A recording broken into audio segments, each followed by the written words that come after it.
Merci beaucoup. Alors, j'ai partagé mon écran, donc je ne vous vois plus. Est-ce que vous me voyez? Enfin, est-ce que vous voyez le PowerPoint surtout? Alors, nous vous voyons et nous voyons le PowerPoint. Magnifique. N'hésitez pas à m'interrompre à l'oral si jamais il y a le moindre souci, puisque donc je ne vois plus les messages du chat et je ne verrai pas de grands signes de détresse. Donc n'hésitez pas à m'interrompre. Je vous remercie. Très bien. Je remercie Maïté Bioré et Clément de Vasselot de Régnier pour l'organisation de ce colloque en hommage à Martin Aurel. Je remercie Michel Fauquier pour cette introduction et pour la présentation en alexandrin de tout à l'heure, qui était quand même extrêmement classe. Je dois le reconnaître. Je suis vraiment désolée de ne pas être présente parmi vous physiquement aujourd'hui. Donc j'en profite aussi pour remercier l'équipe technique qui me permet d'être parmi vous de cette façon et qui est très attentive à toutes nos demandes dans le chat depuis hier. Petit caveat pour débuter, je ne suis pas historienne. J'ai certes effectué ma thèse sous la codirection de Martin Aurel, mais je suis une médiéviste littéraire. Personne n'est parfait et médiévaliste, ce qui est aussi le résultat de l'ouverture disciplinaire que pouvait accepter Martin, notamment dans les dernières années de sa carrière. Ce qui fait que au cours de cette communication, j'aborderai un angle peut-être plus narratif que ce qu'on a pu entendre jusqu'ici, même si vous verrez, je pense, pas mal d'échos avec la communication de Lucie Malbos auparavant, que je salue d'ailleurs tout particulièrement. Donc, je commence à mon tour par une citation de Martin, puisqu'il écrivait « Si l'artisanat médiéval et l'usage de ces objets diffèrent de l'industrie et de la consommation contemporaine, les mythes sur l'épée venus du Moyen-Âge sont aujourd'hui des plus populaires. Les forgerons monstrueux et souterrains du Seigneur des Anneaux, l'épée magique tuant le basilic dans Harry Potter, ou les sabres laser de la Guerre des Étoiles, sont l'incarnation vivante de la force surnaturelle que les chevaliers accordaient à leurs glaives. Le soir, au coin du feu, ils écoutaient les chansons de gestes sur Roland ou les romans de la table ronde, dans lesquels le héros ne faisait qu'un avec son épée invincible. Excalibur, Durandal et Joyeuse, dotés d'une puissance merveilleuse, leur étaient aussi familières que leurs porteurs. Les anecdotes sur leur compte ont transité jusqu'à nous par la voix, par l'encre, par l'imprimerie, par la pellicule et enfin par le numérique. Si le support matériel change, les histoires demeurent. » Fin de citation. Dans son ouvrage, donc, Excalibur, Durandal, Joyeuse, la force de l'épée, Martin Aurel met en évidence le pouvoir symbolique de l'épée en croisant des approches archéologiques, historiques, littéraires et médiévalistes. Comme il le soulignait déjà, l'épée n'est pas propre à la seule période médiévale, mais sa postérité à travers les siècles reste toujours étroitement liée au Moyen-Âge et à son imaginaire. Tout à la fois arme, objet d'art et emblème, on l'a répété, l'épée est vectrice d'une réalité politique, religieuse et militaire ancrée dans les enjeux spécifiques de l'époque médiévale. Et par là même, elle est devenue au fil du temps un réplicateur visuel, pour reprendre les termes de Gérard Chandès, ou un iconogramme, pour reprendre les termes de François Ami de la Bretèque, deux concepts pour évoquer globalement la même idée, l'idée d'un élément visuel majeur, en l'occurrence ici, qui convoque par sa simple présence tout un faisceau d'images à la fois médiévales et médiévalistes. De fait, le succès des récits évoquant le Moyen-Âge sous des aspects historiques ou dans une réinvention de fantaisie, c'est-à-dire dans une fiction qui laisse une place importante à la présence de la magie, ce succès donc ne se dément pas dans notre culture populaire contemporaine, en particulier sur petit et sur grand écran. Et on pourrait encore adjoindre à cette réflexion le cas de la bande dessinée, du jeu vidéo ou encore du jeu de rôle, que par manque de temps, de fait, je me permets de laisser de côté pour cette intervention. Parmi ces représentations médiévalistes, les récits de chevalerie restent largement majoritaires et les chevaliers mis en scène concentrent alors toutes leurs forces et leurs valeurs morales, politiques ou religieuses, dans leur arme de prédilection, à savoir l'épée, qui est omniprésente aussi dans ces visuels. Par un effet de condensation synthétique, l'on réduit progressivement et à force de représentations variées, toute la période médiévale à un objet unique. Le Moyen-Âge convoqué au cinéma et dans les séries télévisées est bien souvent limité au bas Moyen-Âge, même si cette tradition tend désormais à se rééquilibrer par la valorisation, notamment depuis les années 2010, des représentations des Vikings. Le bas Moyen-Âge est à son tour synthétisé dans l'image des chevaliers en armure ou dans l'image des combattants de façon plus générale. Et l'image de ces combattants se condense à son tour dans la représentation hautement symboliques de l'épée, à commencer par la célèbre Excalibur, même si l'on voit aussi que le panorama audiovisuel est loin de se limiter à cette seule épée. Toute une époque se trouve ainsi condensée dans une lame. C'est la force du réplicateur qu'est l'épée cruciforme médiévale, dont les matériaux et la position dans l'espace transmettent par eux-mêmes toute une symbolique, et dont l'épée du roi Arthur n'est en réalité qu'un exemple parmi de nombreux autres. Brandie vers le ciel par un bras armé, l'épée est un moyen de rallier des troupes et de convoquer une force active prête à l'action. C'est le symbole d'autorité dont parlait Lucie Malbos tout à l'heure. Pointée à l'horizontale, là encore, on reste dans les mêmes représentations depuis le Moyen-Âge. Pointée à l'horizontale, l'épée désigne un objectif à attaquer, comme une forteresse à prendre ou un ennemi à vaincre. Ce faisant, elle est une invitation au combat et le signe de la détermination, à chaque fois, de son porteur. Plantée à la verticale dans le sol, ce qu'il ne vaudrait mieux pas faire d'ailleurs, mais bon, elle matérialise une pose solennelle, un temps de prière ou une affirmation de puissance. Les chevaliers cinématographiques plantent leur épée comme on plante un drapeau pour conquérir et traduire une ambition d'expansion territoriale. Posée ou jetée sur le sol, elle est aussi le constat d'une défaite ou même d'un échec, même s'il n'est parfois que temporaire. Témoin, par exemple, l'image récurrente du bras tendu du héros allongé sur le sol, sur le ventre ou sur le dos, mais qui cherche à s'emparer de son arme mise à terre dans un ultime geste de défense. Permettant tour à tour des mouvements d'attaque et de défense, l'épée est employée pour sa polyvalence. Cette grande diversité des usages est encore renforcée par la surreprésentation dans les films et dans les séries d'épées bâtardes qui permettent plus de mouvements différents et un usage kinétique largement adaptable aux enjeux d'une mise en scène spectaculaire. Pratique, polyvalente, aisément reconnaissable, l'épée constitue ainsi un objet qui facilite l'identification par les spectateurs de la période médiévale et des sujets chevaleresques ou guerriers de façon générale. De façon intéressante, cette hyper-représentativité de l'épée pour convoquer un imaginaire médiévaliste n'est pas limitée aux seules œuvres à visée historique. Le genre transmédiatique de la fantaisie, donc qui se développe sur plusieurs formes médiatiques, sur plusieurs arts simultanément, n'est pas limité au ce genre transmédiatique de la fantaisie, puise aisément dans cette période qu'est le Moyen Âge pour créer des œuvres où la magie justement joue un rôle central, mais de façon générale, la fantaisie va accorder une place importante à la représentation des épées comme marqueur de toute une époque, mais une époque qui va être chaque fois réinventée. Comme le souligne l'historien Florian Besson, symbole d'une force personnelle et virile, l'épée est probablement l'objet le plus emblématique de la fantaisie et permet de désigner l'un de ses sous-genres par l'expression « sword and sorcery ». Donc c'est un sous-genre très spécifique de la fantaisie, qu'on peut traduire littéralement par épée et sorcellerie. D'ailleurs, plus que des sagas médiévalistes, ce sont peut-être surtout des œuvres de fantaisie que Martin Aurèle convoquait en exemple dans l'extrait cité en introduction de cette communication pour souligner la pérennité de l'imaginaire associé à cette arme. Le Seigneur des Anneaux, publié entre 1954 et 1955 par Tolkien, constitue probablement l'œuvre littéraire la plus représentative et la plus célèbre de la fantaisie, qui a amplement contribué à forger les codes du genre et à en faciliter la diffusion. Son adaptation en une trilogie cinématographique par Peter Jackson entre 2001 et 2003 a participé de la reconnaissance populaire de la fantaisie au début donc de notre 21e siècle, au même titre que la saga Harry Potter de J.K. Rowling, d'abord sous sa forme romanesque, publiée entre 1997 et 2007, puis sous une première vague d'adaptation sur grand écran à partir de 2001, sachant que une nouvelle adaptation en série télévisée cette fois est en préparation par l'équipe de Harry Potter. Si une seule épée se démarque, certes, dans la saga Harry Potter, son rôle est toutefois central à plusieurs reprises dans l'intrigue. Ainsi, l'épée de Gryffondor apparaît-elle à la fois comme arme défensive, permettant l'affrontement d'un basilic et d'un serpent, alors dans une double réinterprétation du mythe du combat contre le serpent primordial, tel qu'on le retrouve notamment dans les romans de chevalerie, et comme symbole de la lutte du bien contre le mal qui guide les jeunes héros durant toute une partie de leurs aventures. Alors, au passage, vous le voyez sur le visuel en haut ici, si des fois vous en doutiez, il est fortement déconseillé de saisir une épée de cette façon. C'est à la fois mauvais pour la lame et généralement dangereux pour vos mains, surtout que les épées de fantaisie sont dotées pour être particulièrement bien aiguisées. Enfin, dans la fantaisie, les épées apparaissent aussi sous des formes renouvelées, on l'évoquait un petit peu tout à l'heure, des formes qui jouent avec le motif, tout en lui accolant des interprétations originales.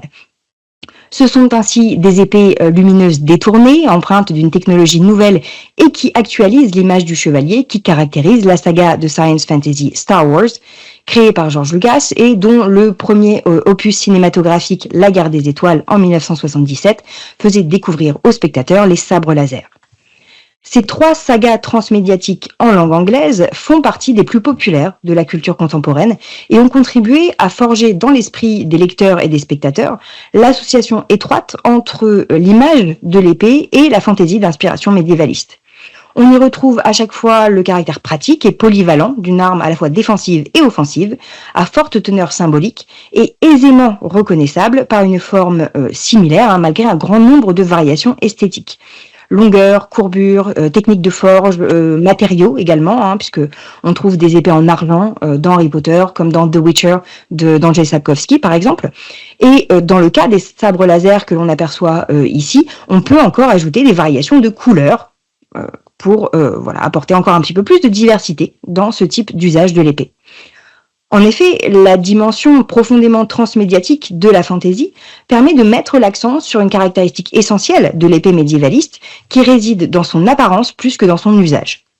Sur petit comme sur grand écran, l'épée est bien souvent plus une image qu'un objet réaliste, au sens où sa représentation puise dans des codes esthétiques plus que dans une recherche, bien sûr, de véracité archéologique. Alors, de fait, les œuvres de fiction ne sont tenues, bien sûr, à aucune obligation de véracité historique, et l'adoption d'un cadre de fantaisie permet de toute façon de faciliter ces libertés prises avec le réel. L'épée doit paraître en fait crédible, mais non nécessairement historique. C'est bien pour la force du symbole, plus que pour ses propriétés matérielles véritables, que l'épée est si régulièrement mise en scène. Or, cette projection d'un vaste imaginaire sur cette arme correspond à une succession d'interprétations et de réécritures médiévales puis médiévalistes. C'est ce qu'explique Olivier Renaudot dans le dictionnaire du Moyen-Âge imaginaire, où il explique d'Excalibur de John Boorman à World of Warcraft, donc un jeu, en l'occurrence un jeu en ligne, une production foisonnante et inégale montre que les codes picturaux de l'époque romantique et l'esthétique anachronique des pré-raphaélites anglais sont, malgré les efforts des archéologues, encore en vigueur aujourd'hui. Fin de citation. L'épée est une image avant tout, utilisée pour son caractère pratique et identifiable. Cela signifie qu'elle reprend régulièrement la même esthétique, malgré les changements mineurs de forme, de décoration ou de matière. L'armement des héros médiévalistes reste relativement similaire, donc des pré-raphaélites aux jeux vidéo, en passant par le cinéma et la télévision. Les variations proposées par les différents créateurs sont de l'ordre du détail esthétique et forment ainsi au sein de la culture contemporaine un vaste panorama de combattants à l'épée.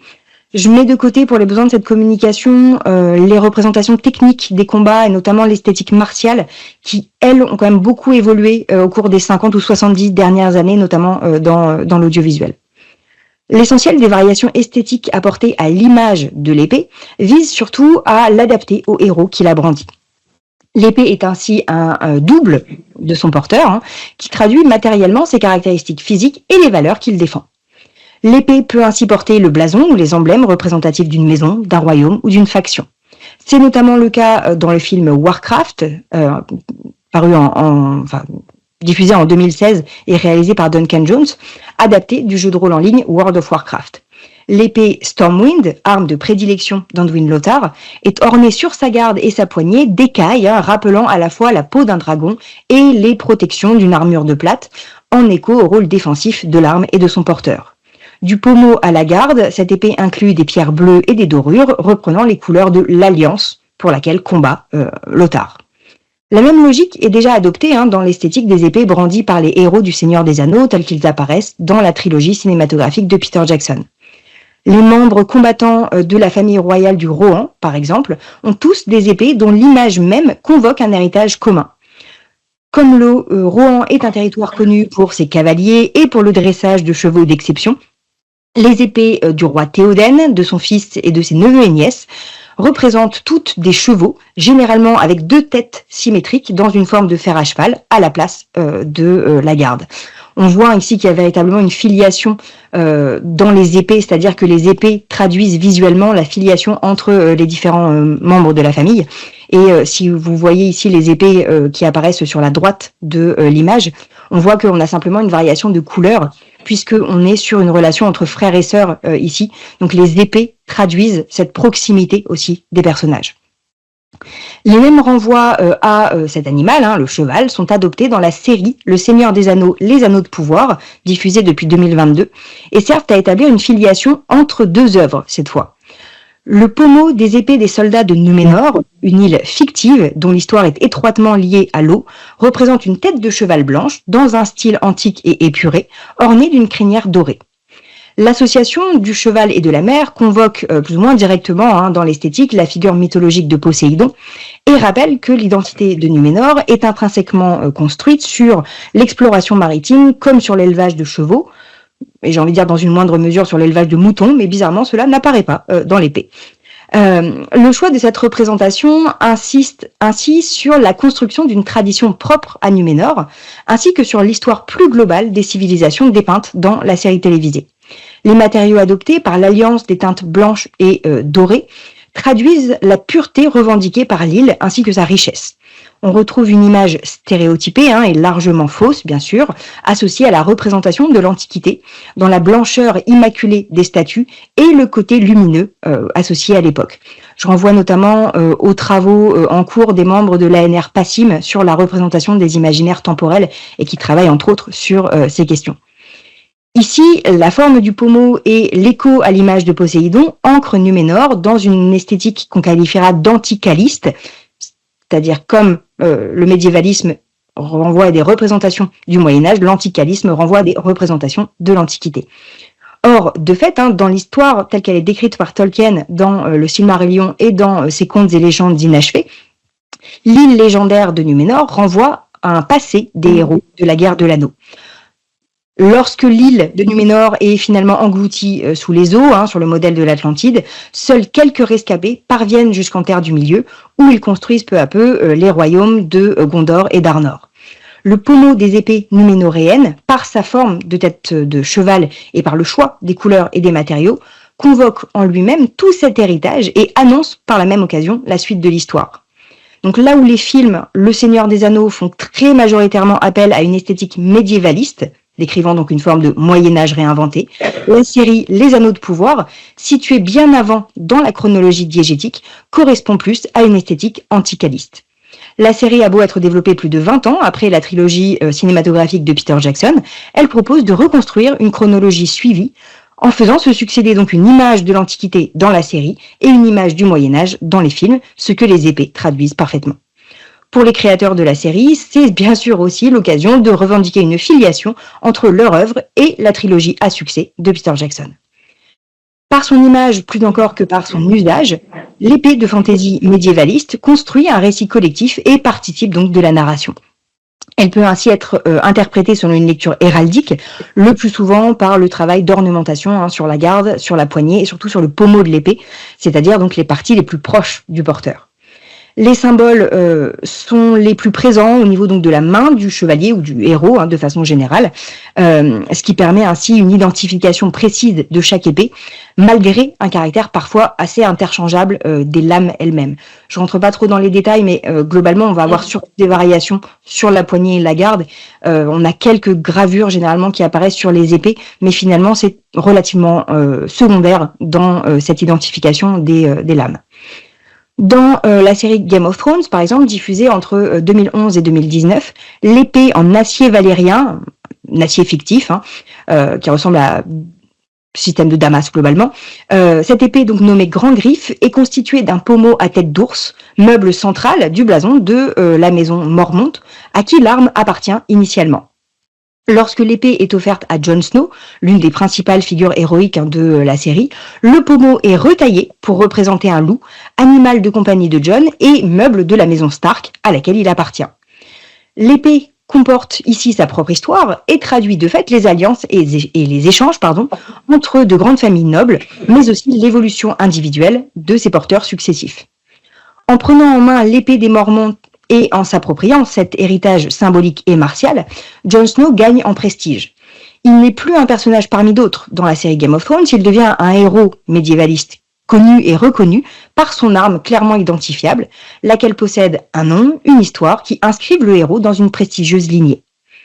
De plus, en devenant un héritier symbolique de la maison Mormont, Jon continue à transcender l'appartenance traditionnelle à de grandes familles. Il est non seulement un Stark, famille dont il conserve longuement le statut de bâtard, mais aussi d'une certaine façon un Mormont, puisqu'il devient digne de porter les armes de cette maison. Au fil de ses aventures, le héros est progressivement accueilli au sein de divers groupes de Westeros, ce continent fictif qui rappelle clairement l'Angleterre médiévale. Il fait partie de la garde de nuit, des sauvageons, des royaumes du Nord, etc. Si bien qu'il devient en fait peu à peu une figure unificatrice et consensuelle, apte à unifier donc tous ces groupes parce qu'il les a fréquentés et parce qu'il connaît les enjeux de chacun. Son épée, Grand Griffe, témoigne ainsi de cette acceptation progressive. Par conséquent, l'épée est aussi et surtout représentative de l'histoire personnelle de son porteur. Dans la série The Witcher, diffusée depuis 2019, la garde de l'une des épées du sorceleur Geralt est surmontée à partir du 2e épisode d'une broche de femme, souvenir de la princesse Renfri. Ce détail avait beaucoup intéressé les fans à l'époque et servait par ailleurs d'indice sur la démarche de lecture active que les créateurs de la série invitaient chez les spectateurs. Je vous ai mis ici quelques visuels tirés justement de discussions de fans où on voit d'une part la broche telle qu'elle apparaît sur le costume de la princesse Renfri. Ne vous attachez pas, elle n'a pas une grande espérance de vie. Et on voit ensuite ce que devient cette broche sur l'épée du héros, grand guerrier aux cheveux gris, Geralt. C'est-à-dire qu'il va conserver ce symbole et le souder, on n'a jamais le détail, mais on le voit par la suite systématiquement attaché à son épée dans la suite des épisodes. Plus qu'un témoignage de rencontre, la broche est ici en fait un rappel de l'aporie morale et éthique de l'univers dans lequel évolue le personnage principal de Geralt. Pour le personnage longtemps adepte d'une espèce de neutralité morale et politique, la broche de Renfri est un avertissement en fait permanent de la violence des choix effectués et malgré tout de la nécessité de choisir. L'épée est pensée comme un objet donc personnel, adapté aux décisions, aux caractéristiques et aux valeurs de son porteur. Cela répond aussi, bien entendu, à des questions pratiques et à des enjeux, j'ai envie de dire, simplement de logique. Ainsi, un héros de petite stature portera-t-il, bien entendu, à sa ceinture, une épée plus petite afin d'être capable de la brandir plus efficacement. Dans les films Le Hobbit, diffusés entre 2012 et 2014, et Le Seigneur des Anneaux dont j'ai déjà parlé, les deux hobbits, Bilbo et son neveu Frodo, combattent tous deux avec une dague en guise d'épée, une dague appelée Dar. Comme les hobbits ont une petite taille, semblable à celle d'un enfant globalement, et que leur peuple n'est traditionnellement pas habitué au combat, ils ne peuvent ni porter ni utiliser une épée traditionnelle. Les hobbits adoptent donc un équipement adapté à leur trait physique. De même, dans Game of Thrones, c'est une lame extrêmement fine et judicieusement nommée aiguille, needle, que manie la jeune et prétendument frêle Arya. Le nom même de ces armes rappelle leur petite taille, tout en soulignant la dangerosité, que ce soit aiguille ou dard, on est à chaque fois sur quelque chose capable malgré tout de faire d'importants dégâts.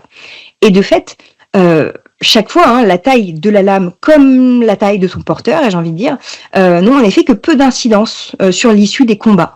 Dans ces univers de fantasy médiévaliste, peu importe la taille de l'épée, du moment que le guerrier sait la manier, et Bilbo, Frodo et Arya comptent tous les trois de grandes victoires martiales parmi leurs aventures. Les deux sagas, initiées d'une part par Tolkien et d'autre part par George Martin, insistent d'ailleurs sur le potentiel des héros apparemment anodins, selon le principe explicité par le personnage de Varys dans Game of Thrones. Power resides where men believe it resides. Petite coquille, pardon. It's a trick, a shadow on the wall, and a very small man can cast a very large shadow. Donc le pouvoir réside là où les hommes s'imaginent qu'il doit résider. C'est un leurre, une ombre sur le mur, et un très petit homme projette quelquefois une très grande ombre. Toutefois, dans ces univers de fantasy médiévalistes, le pouvoir passe malgré tout bien souvent par le combat armé, et pour ainsi dire, tous les héros finissent par prendre en main une épée à un moment ou à un autre de leur parcours. Il semblerait donc que la taille de l'épée importe moins que sa simple présence dans la narration en tant qu'outil privilégié des héros, qu'ils soient à l'origine des combattants ou non. Pourtant, si une petite épée peut causer d'importants dégâts, les films et les séries adoptent aussi une logique inverse, et parallèle, montrant que plus l'épée est grande, plus son action va être dévastatrice. Ainsi, l'épée massive Atlante semble par exemple pouvoir être maniée par le seul personnage éponyme de Conan le Barbare dans le film de 1982, même si là encore, avec tout le respect pour Conan et son interprète, je déconseille de tenir une épée ainsi par la lame. Même principe pour l'immense et très large lame de l'épée Dragon Slayer, l'épée portée par le personnage de Guts dans la série animée Berserk. Je vous ai mis ici une image tirée des mangas parce que c'était un peu plus visuel, mais vous voyez la taille de cette épée qui est plus grande même que son porteur. Et donc ces deux épées ont bien une taille proportionnelle aux dégâts qu'elles infligent. Il s'agit d'épées bien sûr propres à la fantasy, dont les excès traduisent la violence débridée de mondes en perdition. Par leur taille et leur poids, elles seraient évidemment impossibles à manier, ou même simplement à soulever pour le commun des mortels, dans un contexte réaliste. Mais là encore, ce n'est pas le propos de ces œuvres audiovisuelles. Dans le cas de la représentation des épées, comme de nombreux autres éléments médiévalistes, le réalisme et la représentation fidèle sur le plan historique importent moins que l'imaginaire convoqué. Dans Conan le Barbare, comme dans Berserk, la violence débridée des protagonistes, qui répond aux exigences de l'univers dans lequel ils évoluent, se traduit visuellement par leur arme de prédilection, laquelle est elle-même un avertissement pour leurs adversaires. Alors, dès lors, et je conclurai sur ces points, que reste-t-il des épées médiévales dans leurs échos médiévalistes contemporains ? Alors, bien peu de choses, certes. Les matériaux utilisés pour les reproductions d'épées employées dans les films et dans les séries télévisées visent à privilégier le caractère pratique et notamment la légèreté, plutôt que la résistance d'une lame prévue pour ne donner en fait que des coups chorégraphiés dans des combats illusoires. Les gestes des acteurs étant répétés des centaines de fois, jusqu'à devenir automatiques et fluides, encore une fois pour les besoins de la chorégraphie, les mouvements sont facilités lors du tournage par l'utilisation d'épées plus légères, dont l'apparence et la maniabilité prévalent sur la durée. De même, la façon dont les épées sont maniées et portées à l'écran répond donc avant tout à des critères esthétiques. Les combats comme les déplacements des personnages dépendent d'une organisation matérielle et esthétique qui vise à créer un spectacle divertissant. Ni la fantaisie ni la fiction médiévaliste ne cherchent à prendre des atours de documentaire. Seul importe le récit audiovisuel que l'équipe souhaite créer, et la véracité historique comme le réalisme des affrontements ne sont que secondaires. Il s'agit là d'un pacte habituel de suspension consentie d'incrédulité entre le réalisateur et les spectateurs, même si bien souvent, certains commentateurs se trouvent parfois contrariés par un supposé manque de fidélité historique dans ces productions de fiction. Le réalisme est toujours soumis en fait à la logique impérieuse du divertissement. Peu importe qu'il soit physiquement impossible de sortir de leur fourreau des épées qui seraient tenues dans le dos à la manière d'un carquois dorsal. Dans les limites de la fiction audiovisuelle, Geralt peut alors arborer de la sorte ses deux épées de sorceleur dans The Witcher. La forme même donnée aux épées ne répond à aucune logique martiale ni à des enjeux de manipulation sur le long terme. La poignée de l'épée de Stormwind, avec toutes ses écailles proéminentes, est bien peu agréable en main. Dragon Slayer est impossible à soulever de terre avec sa lame absolument énorme. Et dans le cas de Aiguille, l'épée d'Arya, on ne saurait garantir la résistance d'une lame aussi fine face à des épées plus traditionnelles. Néanmoins, le nom et l'image de ces épées demeurent des symboles essentiels dans les œuvres évoquées ici. Chaque fois, l'épée est presque un personnage à part entière. Elle est un emblème personnel, familial et territorial, dont l'apparence emprunte à l'héraldique et reproduit au cœur du métal les valeurs et les caractéristiques de son porteur. La force de l'épée de cinéma et de télévision ne réside donc pas dans sa lame aiguisée, ni même dans son usage rigoureux, mais dans l'imaginaire, bien sûr, qu'elle convoque. Ce faisant, la fantaisie médiévaliste ne fait que reproduire un usage fictionnel déjà employé par les auteurs arthuriens du Moyen-Âge, entretenant une tradition séculaire qui fait de l'épée une force symbolique avant tout, comme le rappelait justement Martin Aurèle, et je terminerai sur ces mots de Martin, quand il disait promise un avenir littéraire brillant, l'idée qu'une épée cassée puisse être ressoudée provient vraisemblablement de la seule imagination de Chrétien de Troyes. Elle n'est guère possible dans la réalité, car il faudrait ramollir à chaud la lame pour lui appliquer une brasure au cuivre. L'épée perdrait de la dureté et elle ne résisterait plus à un choc violent. Il existe une autre possibilité, bien plus radicale, briser la lame en plusieurs morceaux, les mener à incandescence et reformer un nouveau lingot. On recommencerait en somme le travail de la forge à zéro et l'épée ne serait plus à proprement parler l'originelle. C'est justement ce que fait le médiévalisme, il s'empare des modèles médiévaux, les brise et les refond pour en faire quelque chose de totalement nouveau. Les épées médiévalistes ne sont pas celles du Moyen-Âge, et elles ne l'ont bien entendu jamais été, mais peut-être répondent-elles malgré tout à une même logique fictionnelle qui fait du symbole la plus grande arme des héros chevaleresques. Je vous remercie de votre attention.